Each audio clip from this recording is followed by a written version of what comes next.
नमस्कार, सुदर्शन न्यूज देख रहे हैं आप। समय है देश के सबसे निर्भीक शो जवाब तो चाहिए का और मैं आपके साथ आशीष प्रमोद गोस्वामी। जवाब तो चाहिए में आज सवाल आस्था का नहीं उठेगा, सवाल उठेगा संविधान का। आज मुद्दा किसी के बयान का नहीं है, किसी की मानसिकता का है। पश्चिम बंगाल, जहां सियासत की जमीन पर एक बार फिर से बाबरी का नाम उछाला जा रहा है। टीएमसी से निलंबित नेता हुमायूं कबीर का एक बयान सामने आता है और बयान ऐसा कि देश में हुमायूं कबीर कहता है, इस बयान में कहता है कि बंगाल में 37% और मुर्शिदाबाद में 72% हमारी आबादी है, मतलब मुसलमानों की आबादी है। हमें बाबरी मस्जिद बनाने से कौन रोकेगा? यानी अब संविधान नहीं, कानून नहीं, अदालत नहीं, बल्कि आबादी के आंकड़े तय करेंगे कि क्या कहां बनेगा और कैसे बनेगा। यह बयान सिर्फ एक व्यक्ति का है या एक सोच का? आज उसका पोस्टमार्टम होगा, क्योंकि बाबरी मस्जिद पर देश की सर्वोच्च अदालत सुप्रीम कोर्ट अपना ऐतिहासिक फैसला दे चुकी है। अयोध्या में राम मंदिर का निर्माण हो चुका है। मस्जिद के लिए 5 एकड़ वैकल्पिक भूमि, यह भारत के संविधान और न्याय व्यवस्था का निर्णय था, उस निर्णय में जो उस समय सुप्रीम कोर्ट ने दिया था। तो फिर सवाल उठता है कि क्या अब अदालतों के फैसले जनसंख्या प्रतिशत से बदले जाएंगे, जैसा कि ये हुमायूं कबीर कह रहा है। हालांकि इन सबके बीच में हलचल तो टीएमसी के अंदर भी खूब है। टीएमसी के राष्ट्रीय महासचिव अभिषेक बैनर्जी सामने आते हैं इस बयान के बाद। वो कहते हैं कि हुमायूं कबीर और बीजेपी में कोई फर्क नहीं है। साथ ही ये भी कहते हैं कि सिर्फ ऐलान से मस्जिद का निर्माण तय नहीं होता और इस मुद्दे पर राजनीति नहीं होनी चाहिए। वही टीएमसी का रटा रटाया बयान उन्होंने भी दिया। लेकिन सवाल यहीं खत्म नहीं होते हैं। आज जवाब तो चाहिए। सवाल बहुत साफ है, सवालों पर आएंगे क्योंकि सवाल बेहद महत्वपूर्ण जो आज हम उठाएंगे। देश में अब आबादी के आधार पर धार्मिक ढांचे बनाए जाएंगे क्या? ये बड़ा सवाल है। दूसरा बड़ा सवाल यह है, क्या हुमायूं कबीर सांप्रदायिक तनाव भड़काने की कोशिश कर रहा है? क्या टीएमसी ऐसे बयानों से खुद को अलग कर पाएगी? एक सवाल यह भी बहुत बड़ा है। बंगाल में कानून चलेगा या फिर ये जनसंख्या जिहाद जिसके बारे में हुमायूं कबीर बता रहा है? आज की बहस में तथ्य होंगे, संविधान होगा और बयानबाजी कटघरे में दिखाई देगी, क्योंकि देश पूछ रहा है, जवाब तो चाहिए। कुछ प्रतिक्रियाएं देखिए, उसके बाद में हम इसी विषय पर करेंगे चर्चा। आज सुप्रीम कोर्ट ने जो जजमेंट दिया, वो जजमेंट में कोई भारत का कोई जमीन में बाबरी मस्जिद नहीं होगा ये तो नहीं बताया। वो बाबरी मस्जिद दूसरा कोई जगह में बनाने के लिए वो तो 5 एकड़ जमीन भी दिया, लेकिन वहाँ ज्यादा आबादी है ही नहीं मुसलमान, इसीलिए वो बन पाए नहीं। तो मैं मुर्शिदाबाद में बंगाल में तो 37% मुस्लिम आबादी है, तो 72% आबादी है मेरा मुर्शिदाबाद डिस्ट्रिक्ट में। तो यहाँ बाबरी मस्जिद बने, यहाँ का क्या तकलीफ हो रहा है मैं मालूम नहीं है। मैं किसी को तकलीफ देना नहीं चाहते, किसी को तकलीफ लेना नहीं चाहते। मेरा साफ यही कहना चाहते, जो बाबरी मस्जिद बनाने का मेरा हक है। कहाँ बन रहे हैं? मैं तो खाली ईंटा पड़ा हुआ देखा हूँ, अभी तो कुछ शुरू नहीं हुआ है। जब शुरू होगा तब सवाल पूछिएगा। भाई अनाउंसमेंट के बेसिस पे आप कैसे बोल दिया बन रहे हैं? बनना शुरू हो तब पूछिएगा। नहीं बनाए, लेकिन आपको अगर मंदिर मस्जिद का ही राजनीति करना है तो आप और बीजेपी में फर्क क्या है? और यही हुमायूं कबीर 2019 में बीजेपी का कैंडिडेट था। बाबरी मस्जिद वाला जो इंसिडेंट हुआ था वो 92 में हुआ था। तो 27 साल बाद आपको रियलाइज नहीं।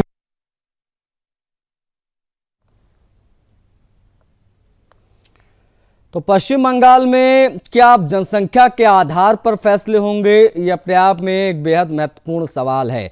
हमने कहा है कि भाई पश्चिम बंगाल में जनसंख्या जिहाद, क्या यही करने की कोशिश ये हुमायूं कबीर कर रहा है क्या?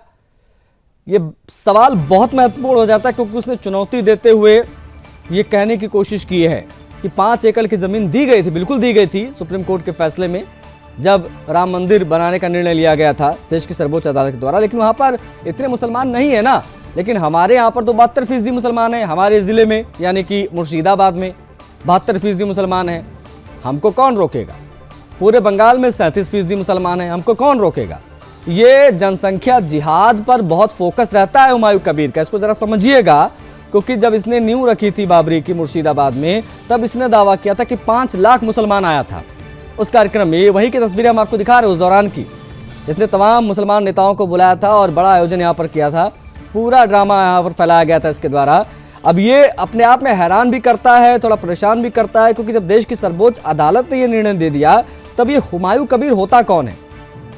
अब पश्चिम बंगाल में जनसंख्या के आधार पर चीज़ें तय होने का कुछ नया नियम, नया विधान शुरू किया है ममता बनर्जी ने, तो वो भी बता दें क्या प्रतिक्रियाएं आई हैं, और वो भी हम आपको दिखा रहे हैं। आप ये देखिए, ये प्रदीप भंडारी के बयान है, ये भारतीय जनता पार्टी के राष्ट्रीय प्रवक्ता है हुमायूं कबीर का चौंकाने वाला बयान है। सत्ताधारी तृणमूल कांग्रेस के पूर्ण समर्थन में और ममता बनर्जी की देखरेख में ऐसे बयान दिए जा रहे हैं जो पूरी तरीके से सरकार द्वारा समर्थित सोच बन जाते हैं।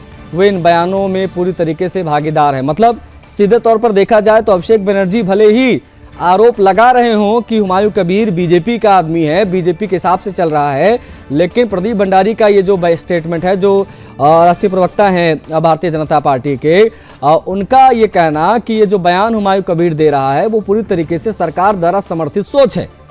वो इन बयानों में पूरी तरीके से सरकार जो है हुमायूं कबीर का साथ दे रही है, इसीलिए हुमायूं कबीर इस प्रकार का बयान दे पा रहा है। तो ये अपने आप में बेहद महत्वपूर्ण हो जाता है। और दूसरी बड़ी चीज़ ये कि हुमायूं कबीर सांप्रदायिक तनाव फैलाना चाहता है क्या आने वाले विधानसभा चुनाव से पहले? ये बहुत महत्वपूर्ण प्रश्न है जो आज हम उठाएंगे। ये हुमायूं कबीर जो आपकी स्क्रीन पर दिख रहा है, ये लगातार नियमित अंतराल पर बाबरी का मुद्दा जो है वो उछालता है और उस पर बड़े पैमाने पर बोलता भी है। और अब जो इसने बयान दिया है उससे एक बात बहुत तय नजर आ रही है कि वो सिर्फ कानून व्यवस्था को नहीं, देश के संविधान को, सुप्रीम कोर्ट को, सभी को चुनौती देता नजर आया है।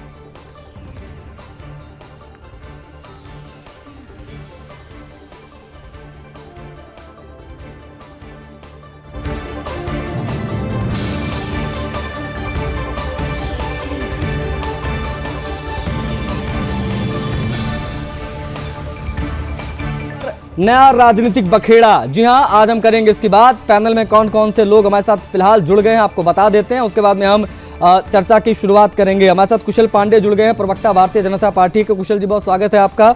हमारे साथ लखपत सिंह जुड़ गए हैं, प्रवक्ता कांग्रेस पार्टी के। लखपत जी आपका भी बहुत स्वागत है।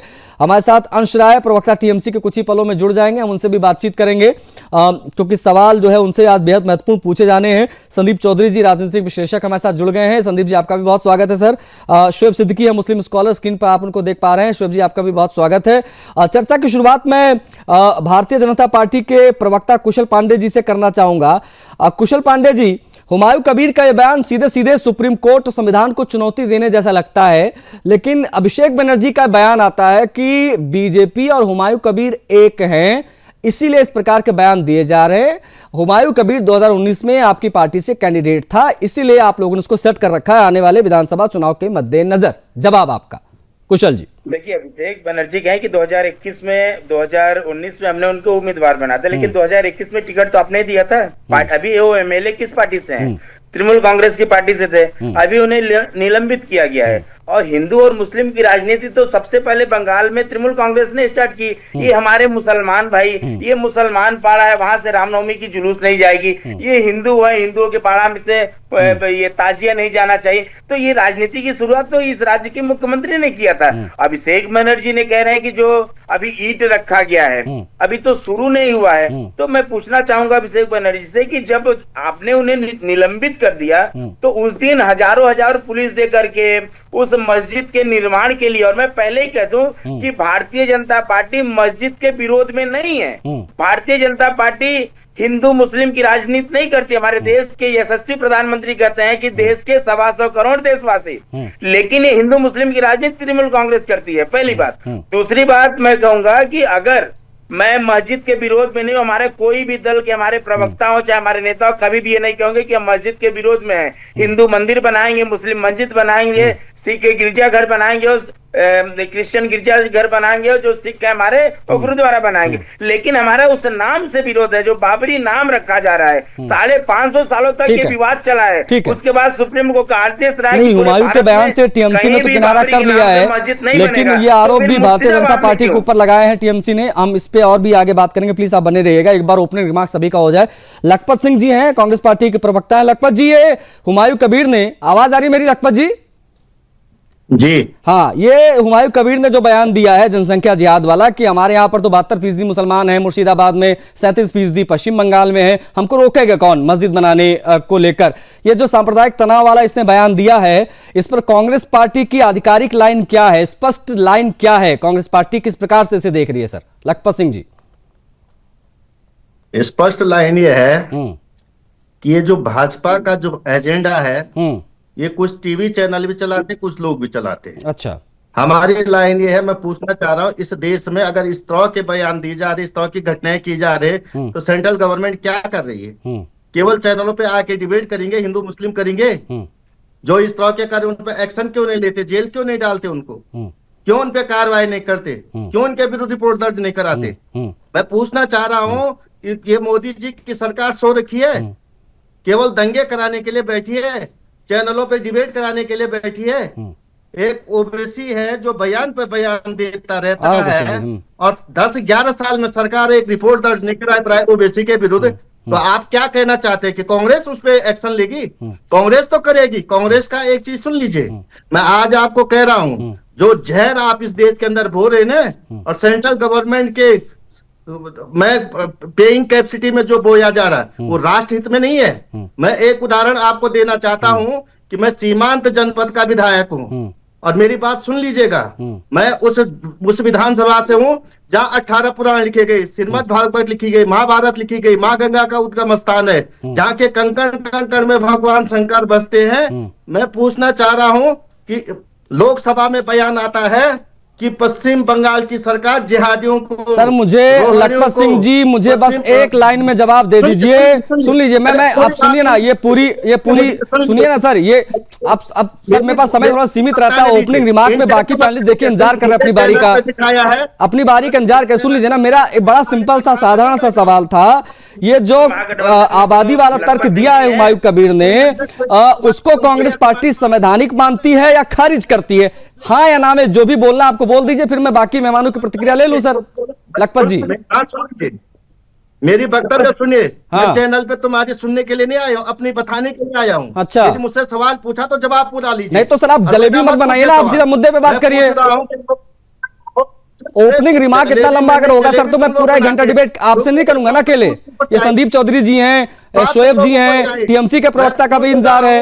मैं पूछ रहा हूँ, तुम्ही से पूछता हूँ कि तुम एक्शन लेंगे उन पे? सरकार किस लिए है? कानून किस लिए है? टीवी चैनल तो क्या एक मिनट, तो लखपत सिंह जी क्या हम अपना काम भी ना करें? हम भी कांग्रेस की तरह हाथ पर हाथ धरे बैठे रहें? मेरी बात क्यों कांग्रेस की तरह? नहीं, हम भी अपना काम ना करें, आप ये कह रहे हैं? ये चैनल की तरफ पैसा लेकर के बातें कर लखपत सिंह जी, यही नहीं, ये जो आप लोगों की फ्रस्ट्रेशन है ना चैनलों पर, सुनिए ना, ये जो फ्रस्ट्रेशन है ना चैनलों पर आपकी, वो क्यों है हम जानते हैं, इसलिए मैं उस पर नहीं जाऊंगा। ठीक है, इनको करना थोड़ा भैया ऑडियो राउंड, बाकी मैं उनकी ओपनिंग प्रतिक्रिया ले लूं। मैं आ रहा हूं। लखपत जी इतना नाराज मत होइए सर, इतना नाराज मत होइए। I am just asking a question, doing my job, है ना, मैं अपना कार्य कर रहा हूं। आपको केंद्र सरकार से जो सवाल पूछना है वो आप सवाल पूछिए, जिसको कटघरे में खड़ा करना खड़ा करिए। मेरा काम है आपसे सवाल पूछना, ओपनिंग रिमार्क आपका लेना था सर। आपने सीधी लाइन में जो मैंने पूछा तो वो ना बताते हुए तमाम बातें, किस लिए मैंने आपको टोका। अब प्लीज आपका समय यहां पर खत्म होता है, प्लीज आप बने रहिएगा। शोएब सिद्दीकी जी से भी बात करनी है, राजनीतिक विश्लेषक हमारे साथ का है, वो भी हमारे गेस्ट हैं, हमें उनसे भी बातचीत करनी, तो प्लीज आप बने रहिएगा। बिना किसी देरी के मैं जो हमारे साथ राजनीतिक विश्लेषक हैं संदीप चौधरी जी, सीधा सवाल है सर, इसको किस प्रकार से आप देख रहे हैं बतौर एक राजनीतिक विश्लेषक? एग्जैक्टली चल क्या रहा है पश्चिम बंगाल में? क्या देश में अब आबादी के आधार पर धार्मिक ढांचे बनाए जाएंगे? इस बयान को किस प्रकार से देखा जाए संदीप जी? देखिए गोस्वामी जी, मैं इसको ऐसे देखता हूं, जिस तरीके से ये पहले भी जिक्र आया था, हमने पहले भी डिबेट्स किए हैं इस मसले पर।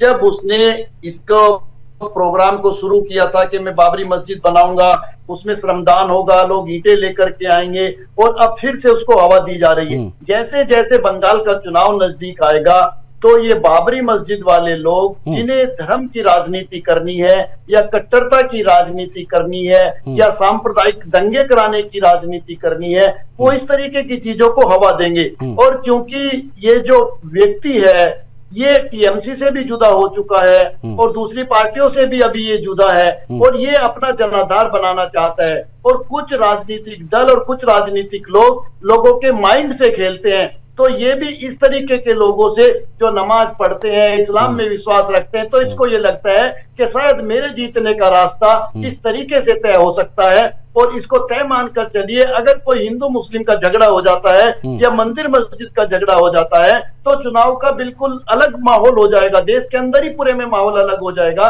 और ऐसे व्यक्ति अपना चुनाव जीतने के लिए देश में भी आग लगवा सकते हैं और प्रदेश में भी आग लगवा सकते हैं। ठीक है, ओके, आप बने रहिएगा। शोएब जी हमारे साथ हैं, शोएब सिद्दीकी मुस्लिम स्कॉलर हैं। क्या इस्लाम में धार्मिक ढांचे आबादी के दबाव में बनाए जाते हैं क्या? शोएब जी, ये जो बयान हुमायूं कबीर ने दिया उसको किस प्रकार से आप देखते हैं बतौर एक स्कॉलर? शोएब जी। जी, देखिए आशीष भाई, ऐसा है कि जो उनका फर्ज है वो अहले सियासत जाने, मेरा पैगाम मोहब्बत है जहां तक पहुंचे। देखिए, मैंने इस पे बहुत डिबेटें दी, यहाँ पे भी कई बार डिबेटें दी। देखिए, होता क्या है वहां पे पश्चिम बंगाल में आशीष भाई, चूंकि अगले साल इलेक्शन होना है, मैं समझता हूँ 1-2 महीने में उसका ऐलान भी हो जाएगा, तो हुमायूं साहब ने जाहिर सी बात है एक अच्छा रुख अपनाया है। उन्होंने बाबरी मस्जिद लेके मुसलमानों को जज्बात में दिया, चूंकि जाहिर सी बात है मस्जिद जो है वो अल्लाह का घर है, मंदिर जैसे हिंदुओं का भगवान का घर होता है उस तरह मामला है। लेकिन अगर आप पसे पर्दा आशीष भाई पीछे जाएं तो जिस तरह से पार्टियां डिबेटें कर रही हैं कि हुमायूं साहब को बीजेपी ने भी 19 में टिकट दिया था, लेकिन अभी बीजेपी ने सफाई दी कि 21 में उनको दिया था, तो होता क्या आशीष भाई, देखिए कि दो पार्टियों की लड़ाई में आवाम उसी तरह पिस जाती है जिस तरह माँ बाप के झगड़े में मासूम औलादें पिस जाती है। मेरे वहां मसला यह है कि बहुत नाजुक मसला है कि अगर आशीष भाई क्या मैं नमाज पढ़ने गया हूँ, आशीष भाई वहां नहीं मौजूद है, मैंने नमाज पढ़ ली उनकी बगैर मर्जी के, बगैर इजाजत के, तो नमाज ही नहीं कबूल होगी। तो मैं समझता हूँ हुमायूं साहब को इस तरह के मामले मंजरेआम पर नहीं लाना चाहिए था अगर ऐसा मामला था। नहीं, और अगर ये क्या उस मानसिकता की तरफ भी इशारा करता है शोएब भाई जिसमें जनसंख्या जिहाद की बात हम करते हैं वो? क्योंकि भाई कहना 72% हमारे यहाँ पर मुसलमान हैं, हमको यहाँ कौन रोकेगा मस्जिद बनाने के लिए? अब देखिए आशीष भाई, ये हुमायूं साहब के अपने बयान हो सकते हैं, उससे तो मैं कोई बात नहीं कहूंगा, क्योंकि टीएमसी ने भी उनको निलंबित कर दिया, टीएमसी ने भी पल्ला झाड़ा है, वक्ती झाड़ा है, हो सकता है इलेक्शन आए टाइम पर उनको करीब कर ले, चूंकि ऐसा ना हो कि वो ओवैसी तक चले जाए, मुसलमान के वोट जो है ममता बनर्जी से कट के उधर चले जाए, फायदा किसी और को हो जाए। देखिए यहाँ पे बात आशीष भाई ये आती है कि जब इस तरह के मामला चल रहा था, बाबर के नाम से एक मामला चल रहा है, तो बाबर का जो मामला ओरिजिनल जो नाम था उस नाम से आप रख सकते थे, लेकिन आपने खास बाबरी मस्जिद से रखा। मैं समझता हूं कि इस तरह के मंजर-ए-आम पर आके इस तरह की सियासत करना मैं समझता हूं मुल्क के लिए बेहतर नहीं है। उनको कुछ ना कुछ टीएमसी की जो इस वक्त मुख्यमंत्री हैं ममता बनर्जी, उनको भी मंजर-ए-आम पर आकर कोई ना कोई ट्रिपले देना चाहिए। वो भी इलेक्शन करीब देख रही है कि ऐसा ना मुसलमान बिखर जाए, इसलिए वो भी सियासत चल रही है। ठीक है, नहीं ये भी समझने वाली बात है। इस पर जो है चुप्पी क्यों साथ रखी है ममता बनर्जी ने? अभिषेक बनर्जी चूंकि मीडिया से बातचीत कर रहे थे तो उनसे सवाल पूछ लिया गया तो उन्होंने जवाब दे देना, तो वो तो भी खुद से ना बोलते इस पूरे मामले में। अब इस चुप्पी के पीछे की वजह क्या है ये भी हम समझेंगे, लेकिन हमारे साथ विधायक जी भी हैं, लखपत सिंह जी, उनसे हम भी बातचीत फिर से करने की कोशिश करेंगे। लखपत जी, इससे पहले जब मैंने आपका ओपनिंग रिमार्क लिया था तो आप बहुत नाराज हो गए थे मेरे ऊपर। सर मैं बस अपना कार्य कर रहा हूँ, मैं पहले स्पष्ट कर दूँ, कोई अपना कार्य करे ना करे, इस मामले को लेकर हम अपना कार्य कर रहे हैं, पहली बात यह है। तो मैं आपसे जो समझना चाह रहा हूं, बस वो इतना समझना चाह रहा हूं, ये जो बयान दिया जा रहा है, ये जो पॉलिटिक्स वहां हो रही है, इस बयान को कांग्रेस पार्टी संवैधानिक मानती है, ऐसे खारिज करती है? बस इस पर स्थिति स्पष्ट कर दीजिए सर, उसके बाद मैं कुशल पांडे जी से बात करूंगा, बीजेपी के जो यदि आप एंकर हैं तो ये बयान संवैधानिक कैसे हो सकता है? पहले आप बता दीजिए। दूसरी बात, आप कह रहे कौन रोकेगा इनको, मैं यही तो पूछ रहा हूँ कि सेंट्रल गवर्नमेंट ने चूड़ियां पहन रखी हैं, क्या उनको अधिकार नहीं राज्य में इस तरह की घटनाएं हो और सेंट्रल गवर्नमेंट एक्शन ले, क्या रोक रहा कोई? पहली बात। दूसरी बात, मैं आपको ये कह रहा, मैं उदाहरण देना चाह रहा था कि लोकसभा में बयान दिया जाता है कि ममता बनर्जी रोहिणियों को ला रही है, मुसलमानों को क्या कहते बंगाल से बसा रही है, बांग्लादेश से बसा रही है। मैं पूछ रहा हूं कि भाई आप बताइए कि अगर मेरे जोशीमठ में अगर चाइनीज आते हैं तो उसमें स्टेट गवर्नमेंट का क्या रोल है? भाई अगर आते तो सेंट्रल गवर्नमेंट फेल है, इसका मतलब उनके पास आईटीबीपी उनके पास, सीआरपीएफ उनके पास, पैरामिलिट्री फोर्स उनके पास, आर्मी उनके पास है, सारी चीज उनके पास है। यदि बंगाल के अंदर भी यदि एक भी आदमी यदि बांग्लादेश से आ रहा है तो ये इसका मतलब है कि सेंट्रल गवर्नमेंट अपना काम सही नहीं कर रही, पहली बात है।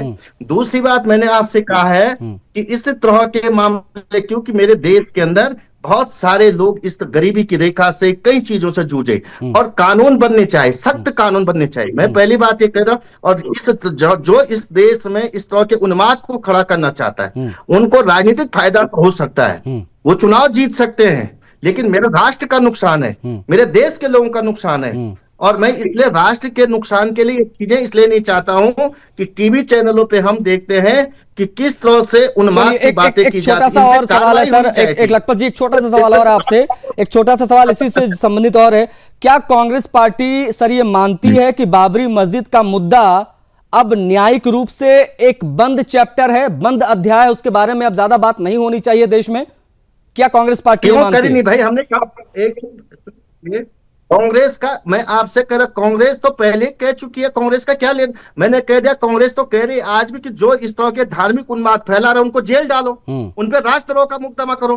ओबीसी पे क्यों नहीं करे 11 साल से? ओबीसी तो डेली आके चिल्लाता, उसका भाई आके चिल्लाता, उस पे केस क्यों नहीं करती बीजेपी? क्योंकि बीजेपी के प्रवक्ता हैं कुशल पांडे, वो कुछ कहना चाह रहे हैं सर, प्लीज।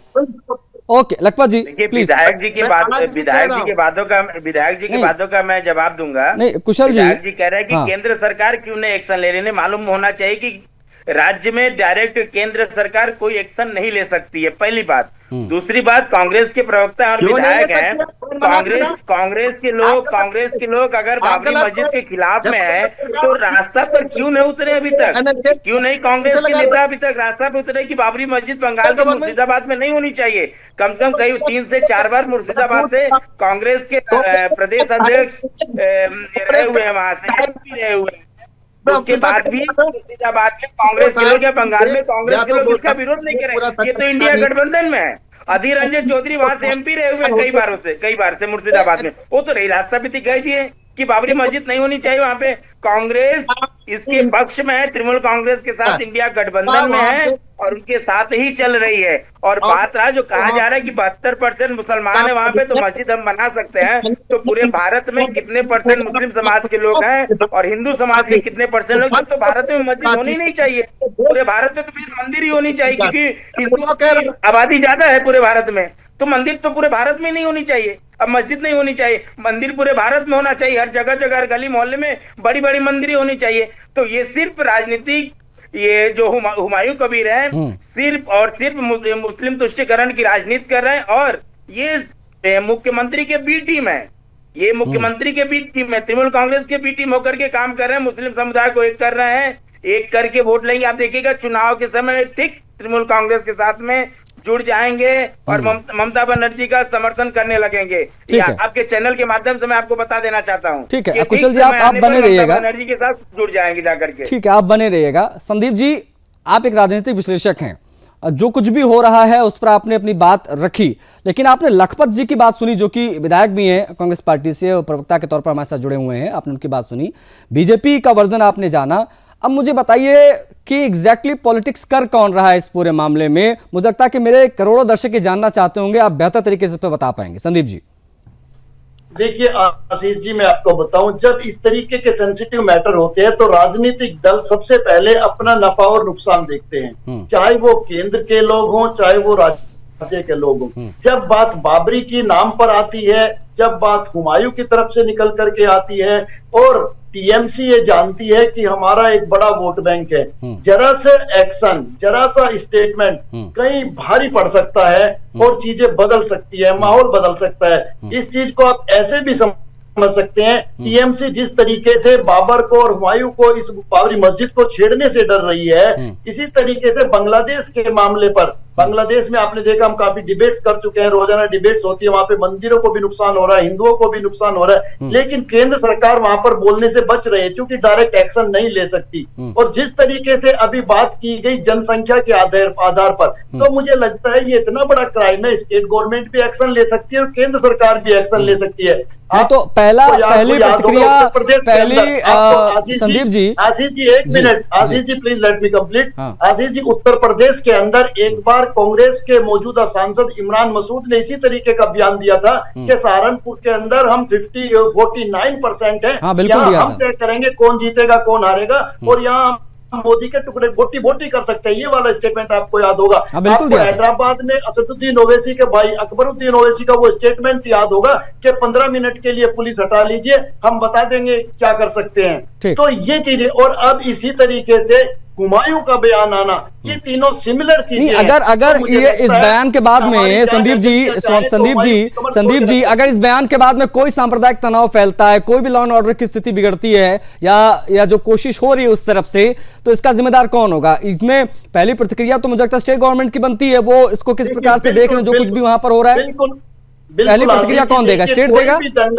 कोई भी दंगा होता है, कोई भी माहौल खराब होता है, तो स्टेट गवर्नमेंट की जिम्मेदारी है, या स्टेट गवर्नमेंट की डिक्लेयर इतना माहौल खराब हो सकता है, हम कंट्रोल नहीं कर सकते, हमें आर्मी चाहिए, सेना चाहिए, या कुछ भी केंद्र से मदद चाहिए। लेकिन वही राजनीति की बात आ जाती है, राजनीति में कहीं ना कहीं आप समझ सकते हैं सबकी कुछ ना कुछ कमजोरी है, सब बचना चाहते हैं।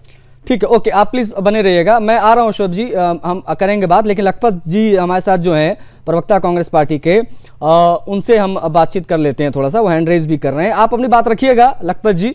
मेरा सवाल वही है, क्योंकि इससे पहले मैंने जब आपसे बात की तो आपने एक बार भी नहीं कहा कि इसमें ममता बनर्जी को इंटरवीन करना चाहिए। ये टीएमसी को बचाना कांग्रेस के लिए संविधान से ज्यादा जरूरी हो गया क्या सर?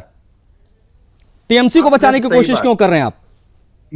सुन लीजिए, मैंने ममता बनर्जी का एक बार भी बचाव नहीं किया है। मैंने आपसे कहा, पहली बात सुन लीजिए, पहली बात यह है कि बांग्लादेश में 2024-2025 में हिंदुओं का कत्लेआम हो रहा है, प्रधानमंत्री जी के मुंह से एक शब्द नहीं आ रहा है, और ये लोग धरना प्रदर्शन कर क्या कहते हैं, बांग्लादेश में जाके क्यों एक्शन नहीं लेते?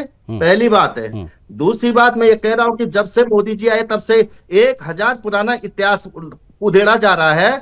मैं तो कह रहा ममता बनर्जी को भी जेल डालो ना, कब मना किया मैंने? राष्ट्रद्रोह, यदि इस तरह की घटनाएं, उन्माद फैलाने का, मेरे राष्ट्र का नुकसान किया जाता है और लोगों को इस तरह से जो भी देखते हैं उसको जेल क्यों नहीं डालती है केंद्र सरकार? एक आदमी पे एक्शन लिया 11 साल में, बताओ। ओवैसी हर दिन चैनलों पे आके क्या क्या बयान नहीं देते हैं, हम इसी में देश को उलझाएंगे। मैं तो कह रहा हूं, अगर ये कह रहे थे कि अगर नहीं एक्शन हुआ तो फिर वो इमरान मसूद ने भी तो कुछ बयान दिया था ना, मोदी जी के टुकड़े टुकड़े कर देंगे, 49%, 50% की आबादी वाले बयान। ये आपके पार्टी के सांसद है ना अभी, तो क्यों जेल नहीं डाल रहे हैं इमरान मसूद? क्यों नहीं डाल रहे हैं? क्यों इन पे की जाती? मेरे पार्टी का तो मेरे देश से बढ़ के क्या?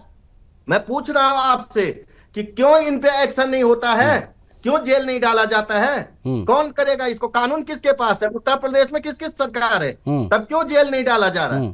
टीएमसी से निलंबित है एक नेता, जिसका नाम है हुमायूं कबीर। आप देख सकते हैं ये लगातार कुछ भी बयानबाजियां कर रहा है, उसी को लेकर आज हम यहां बात कर रहे हैं, क्योंकि मामला लॉ एंड ऑर्डर का भी है, सांप्रदायिक सौहार्द का भी है। अब बाबरी मुद्दे पर ये राजनीतिक बखेड़ा जो चल रहा है पश्चिम बंगाल में, आज हम उसकी बात करें। पूरा पैनल आपके सामने है। लखपत सिंह जी हैं, विधायक हैं, कांग्रेस पार्टी के प्रवक्ता के तौर पर हमारे साथ जुड़े हैं। शोएब सिद्दीकी जी हैं, मुस्लिम स्कॉलर, उनसे भी हम बात कर रहे हैं। कुशल पांडे जी हैं, बीजेपी के प्रवक्ता। संदीप जी हैं, राजनीतिक विश्लेषक। मैं सभी की तरफ बढ़ूं, लेकिन शोएब जी से ज्यादा बात नहीं हो पाई। शोएब जी, सारी बातें आपकी मैं समझ भी लूं, तो ये जो बयान हुमायूं कबीर ने दिया है, इसमें क्या उस मानसिकता की बात नहीं होनी चाहिए जिसमें जनसंख्या जिहाद दिखाई देता है? क्योंकि ये इससे पहले जब इसने ये तथाकथित नींव रखी थी इस बाबरी की मुर्शिदाबाद में, तब इसने दावा किया था कि 5 लाख मुसलमान आया था। अब कहा जा रहा है कि हमारे पास 72% मुसलमान है। इसका क्या मतलब है? इस मानसिकता पर अगर आप कुछ बता पाए तो। शोएब, देखिए आशीष भाई, मैंने आपसे बार बार ये बात बताई कि हुमायूं साहब का अपना बयान हो सकता है और वो सस्ती शोहरत पाने के लिए इस तरह बयान दे रहे हैं। आप देखिए इस वक्त मीडिया जो है कितनी हमारे वहाँ हाई लेवल पर है। अगर वहाँ 5 लाख लोग मौजूद थे तो अब तक मैं समझता हूँ उस तरह वीडियो आ जाते, और जो वीडियो आ रहे तकरीबन वो मेरे ख्याल सैकड़ों में आ रहे हैं, हजारों में भी नहीं है। तो इस तरह के बयान मैं नहीं मानता हूँ। जहां तक ये आप कह रहे हैं या लोग और भी कह रहे हैं कि वहां पे जनसंख्या के हिसाब से उन्होंने दावा किया है, तो मैं दावे को खोखला करता हूँ, क्योंकि हिंदुस्तान में मेरा हिंदू भाई 80% है। अगर वो इस तरह की तादाद देखी जाए तो मैं अगर समझता हूँ जनसंख्या के हिसाब से बनना होता ना शोएब जी, तो ये राम मंदिर बहुत पहले बन चुका होता, बहुत पहले। भाई मैं नहीं वो नहीं कह रहा हूँ, मैं कोर्ट का देखिए, कोर्ट का तो ऑर्डर जो है सबने माना, मुसलमान नहीं माना, सियासी लीडर छोड़ के किसी ने भी बाबरी मस्जिद के खिलाफ कोई ऐसी बात नहीं कही, वो तो एक अलग चीज है। मैंने उनकी बात का जवाब दिया। देखिए इसमें होता क्या, जैसे अब आपने कहा कि टीएमसी का पल्ला झाड़ रही है, तो आशीष भाई असल में होता क्या है कि नहीं, ये पल्ला झाड़ने वाली बात शोएब जी इसलिए लग रही है क्योंकि ऐसा लग रहा है, क्योंकि टीएमसी की तरफ से इस पर बिल्कुल चुप्पी साधी गई है। ऐसा लग रहा है टीएमसी मानती है कि संख्या ही ताकत है, कानून तो सिर्फ औपचारिकता है प्रदेश में, ऐसा लग रहा है। भाई मैं कह रहा हूँ, भाई आपसे कह रहे हैं, भाई मैं कह रहा हूँ टीएमसी छोड़ दिए, हर पार्टी जो है इसमें कूदना नहीं चाह रही है, दूर से तमाशा देख रही है। जैसे कोई साहिल पे नहीं होता कि कोई डूब रहा है तो हर आदमी दूर से तमाशा देखता है कि इसको बचा के कौन लाएगा। तो मैं चाह रहा हूं कि देखिए राष्ट्रपति है या राज्यपाल को पूरी पावर होती है, अगर सबसे बड़ा जो लॉ एंड ऑर्डर का जिम्मेदारी होती है, चाहे वो स्टेट गवर्नमेंट हो या सेंट्रल गवर्नमेंट हो, आशीष भाई, उसकी जिम्मेदारी होती है कि माहौल बिगड़ ना पाए। अगर वहां पर इस तरह का मामला बिगड़ता है तो मैं समझता हूं ये बेहतर नहीं है, इस पर सख्त सख्त एक्शन लेना चाहिए, क्योंकि वहां पे इलेक्शन है, इस तरह की सियासत चलती रहेगी। अब हुमायूं साहब ने एक बात कही कि मैं जो हूं ओवैसी साहब के साथ मिलकर बात करना चाह रहा हूं, ओवैसी ने अब तक कोई जवाब ही नहीं दिया, वो हवा में बात कर रहे, तो उनकी बात मैं समझता हूं कि कोई ऐसी बात नहीं है, चूंकि निलंबित किया जा चुका है। और आप एक बात और बता दूं, अभी एक साहब ने बात कही कि ओवैसी के भाई ने कहा था 15 मिनट के लिए हटा दिए तो मैं दिखा दूंगा, तो इस चीज को मैं मानता नहीं हूं। एक बीजेपी के सांसद भी थे या थी लेडीज थी, को मैंने खुद स्टेटमेंट सुना था, उन्होंने कहा था कि अगर पुलिस हटा दिया तो मैं मुसलमानों को दिखा दूं कि कहां पे है क्या नहीं है। तो इस तरह के बयान मैं समझता हूं अच्छी चीज नहीं है। संदीप जी, गंगा जमनी की तहजीब है, यहाँ पे मोहब्बत बनी रहनी चाहिए। ओके संदीप जी, ये कहना कि ये उनका व्यक्तिगत बयान है मुस्लिम स्कॉलर के द्वारा, टीएमसी के द्वारा पल्ला झाड़ना हुमायूं कबीर से, इसको किस प्रकार से देखा जाए? क्या ये वाकई में इसको उनका व्यक्तिगत बयान कहकर छोड़ देना काफी हो जाता है मामले की संवेदनशीलता को देखते हुए? संदीप जी देखिए गोस्वामी जी, अगर आपको लिपापोती करनी है तो आप छोड़ सकते हैं, लेकिन आप ये देखिए उत्तर प्रदेश का मैं एक आपको उदाहरण देता हूं। एक व्यक्ति ने एक रील बनाई, उसमें उसने दिखाया कि एक छोटी बच्ची दुकान पर आती है और उससे कुछ सामान लेकर के जाती है, फिर वो व्यक्ति कहते रहे जिसकी बच्ची इतनी सुंदर है इसकी माँ कितनी सुंदर होगी। जैसे ये रील वायरल हुई, उत्तर प्रदेश पुलिस ने उसका पिछवाड़ा लाल कर दिया और उसको जेल में भेज दिया। तो ये होता है सरकारों का एक्शन। ये बहुत बड़ा बयान है जो हुमायूं कबीर ने दिया है, ये प्रदेश को जलाने वाला बयान है। इसके खिलाफ मुझे लगता है सख्त से सख्त एक्शन होना चाहिए, और एक्शन ऐसा हो कि कोई दूसरा हुमायूं या दूसरा तो ये एक्शन कौन लेगा सर? संदीप जी, ये एक्शन की उम्मीद हम किससे करें? इस एक्शन की उम्मीद हम मोदी जी से करें या ममता जी से करें? देखिए पहली जिम्मेदारी किसी से छुपी नहीं है, स्टेट गवर्नमेंट की होती है, क्योंकि स्टेट गवर्नमेंट के पास पूरी पावर है, पुलिस भी है, सुरक्षा भी है, होम मिनिस्ट्री भी है, सब कुछ उनके पास है। ऐसा नहीं है कि वो कोई केंद्र शासित राज्य है कि वहां पर पुलिस केंद्र की है। अगर ये बात दिल्ली की होती, चंडीगढ़ की होती तो हम जरूर कहते कि केंद्र को इसमें एक्शन लेना चाहिए, लेकिन आज की तारीख में full flash government Mamata Banerjee की है, पूरी पावर उनके पास है, पूरा सिस्टम उनके पास है। ठीक है सर, ओके, बनी रहेगा। लखपत जी, क्या आप आज इस मंच से टीएमसी की सरकार से ये मांग करेंगे, टीएमसी से क्या ये आप उम्मीद करेंगे कि उनके तरफ से बाकायदा ये स्टेटमेंट आए कि जनसंख्या के नाम पर नहीं कोई भी धार्मिक दावा स्वीकार्य होगा? ये चीजें बहुत स्पष्ट करनी जरूरी है सरकार के तरफ से, ये स्पष्ट आना बहुत जरूरी है और ये कहा जाना बहुत जरूरी है कि अगर इस प्रकार का कोई बयान देगा, कोई भी धार्मिक दावा जनसंख्या के आधार पर करेगा तो कानून अपना काम करेगा, और इसकी बहुत आवश्यकता है। लखपत जी, मैं आपसे, आपने बहुत अच्छी बात कही, मैं आपसे एक बात जरूर कर, मैं पहले एक शब्द में कहा है कि इस देश को जिसको भी थोड़ा प्रेम होगा मेरे राष्ट्र से, मेरे देश से जिसको प्रेम होगा ना, और सरकार सत्ता में बैठी होगी तो ये सुन नहीं सकती है।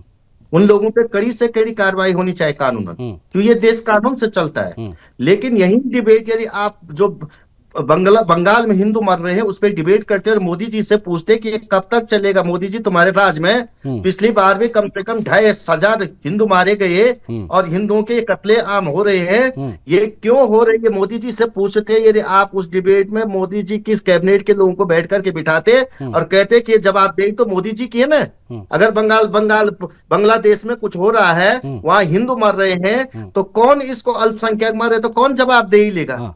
मैं तो मोदी जी से मांग कर रहा हूं और ममता बनर्जी से मांग कर रहा हूं कि ममता बनर्जी से मांग कर रहा हूं कि इस तरह के देखो, सरकार ने किसी का गला नहीं काट सकती, उनका विधायक था उन्होंने निलंबित कर दिया, लेकिन जहां भी रिपोर्टर्स करनी वो सरकार को करना चाहिए, एक्शन लेना चाहिए, लेकिन विपक्ष भी कर सकता। दूसरी बात है, यही सवाल मोदी जी से भी केंद्र सरकार से पूछा जाना चाहिए कि अगर मेरे देश पाकिस्तान बांग्लादेश में हिंदुओं को इतना असुरक्षित रहना पड़ा, इतना लखपत जी, जो सवाल उनसे पूछे जाने चाहिए, मैं आपको स्पष्ट कर दूं सर, मैं आपको स्पष्ट कर दूं लखपत जी, जो सवाल उनसे पूछे जाने चाहिए सर, वो हम पूछ रहे हैं। सुनिए मेरी बात सुनिए, हम पूछ रहे हैं, आज दोपहर 12 बजे की हमारी आप डिबेट देखेंगे तो पूरा का पूरा बांग्लादेश केंद्रित था। हमने सिर्फ और सिर्फ बीजेपी के प्रवक्ता को घेरते हुए सवाल कई बार पूछे, एवरल प्रवक्ता थे भारतीय जनता पार्टी के, हमने उनसे पूछा कि कूटनीतिक स्तर पर क्या दबाव बनाया जा रहा है, क्या मिलिट्री एक्शन होगा कि नहीं होगा, ये सारे सवाल हम पूछते हैं। इसके लिए कांग्रेस पार्टी की सलाह की आवश्यकता हमें नहीं है। मैंने जो आपसे पूछा बहुत स्पष्ट है कि क्या आपको नहीं लगता है कि इस प्रकार के बयान देकर डेमोग्राफी बनाम संविधान की लड़ाई छेड़ी जा रही है